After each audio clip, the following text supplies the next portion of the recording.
अस्सलामुअलैकुम, good morning. बेचने की योग्यता बिजनेस में नंबर 1 योग्यता है।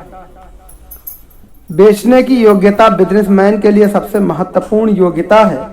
अगर आप बेच नहीं सकते तो फिर बिजनेस मालिक बनने के बारे में सोचने का कष्ट भी मत उठाओ। सबसे अच्छे सेल्समैन सबसे अच्छे लीडर होते हैं। जब आप स्टेज या टेलीविजन पर बोलते हैं तब भी आप बेच रहे होते हैं।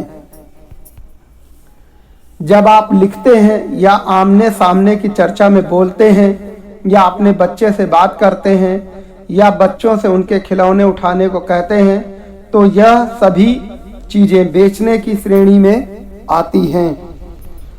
सभी महान टीचर्स महान सेल्समैन रहे हैं। वो ईसा मसीह हों, बुद्ध हों, मदर टेरेसा हों, गांधी जी हों, मोहम्मद सल्लल्लाहु अलैहि वसल्लम हों की तरफ देखो, वे सभी महान टीचर्स थे, जिसका अर्थ है कि वे सभी महान सेल्समैन थे।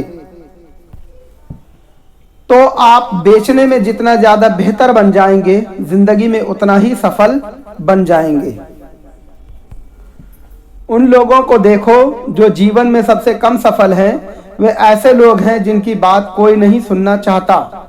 क्या कोई भी बेचने में निपुण हो सकता है? हम सब पैदाइशी सेल्समैन होते हैं। किसी बच्चे को देखो, अगर उसे भूख लगे और अगर उसकी इच्छा पूरी न हो तो वह क्या करता है? वह रोने लगता है, वह चिल्लाता है, वह बेचना शुरू करता है। क्या तुमने कभी किसी बच्चे को यह बताने की कोशिश की है कि उसे कोई चीज नहीं मिल सकती?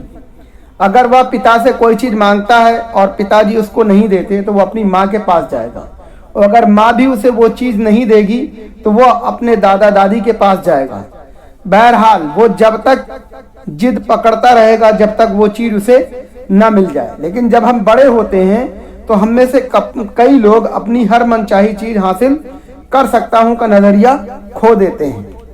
जब हम बड़े होते हैं तो हमसे चीजें मांगना बंद करने के लिए कहा जाता है। हमें कहा जाता है कि हम शिकायत करना बंद कर दें और तंग करना छोड़ दें। इसलिए हम बेचना बंद करना सीख लेते हैं। इसलिए अगर हम भी लगातार जिद पे अड़े रहें और अपने आप को बेचते रहें तो हम हर वो चीज पा सकते हैं जो हमें जीवन में चाहिए। तो हमें दोबारा वह सीखना होता है जो हम पहले जानते थे। अगर हम जीवन में जो चाहते हैं उसे पाना चाहते हैं तो हमें निश्चित रूप से ऐसा करना होगा जैसा हम बचपन में करते थे कि जब तक पा न लें तब तक हम चैन से नहीं बैठते थे। मैंने महसूस किया कि मैं जीवन की दौड़ में पिछड़ रहा था। मुझ में किसी चीज की कमी थी। मैं कड़ी मेहनत कर रहा था परंतु मुझे मेरी इच्छा के अनुसार परिणाम नहीं मिल रहे थे।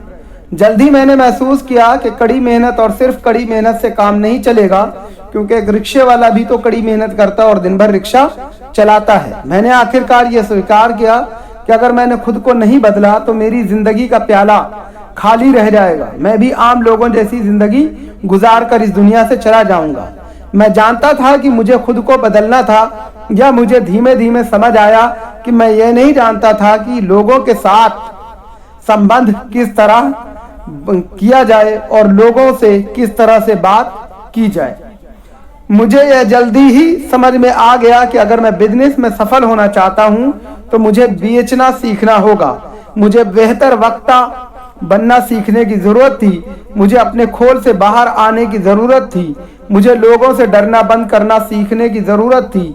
मुझे वह दोबारा सीखना था जो मैं बचपन में कभी जानता था कि जब तक जो चीजें मिल न जाएं तब तक आराम से नहीं बैठना है।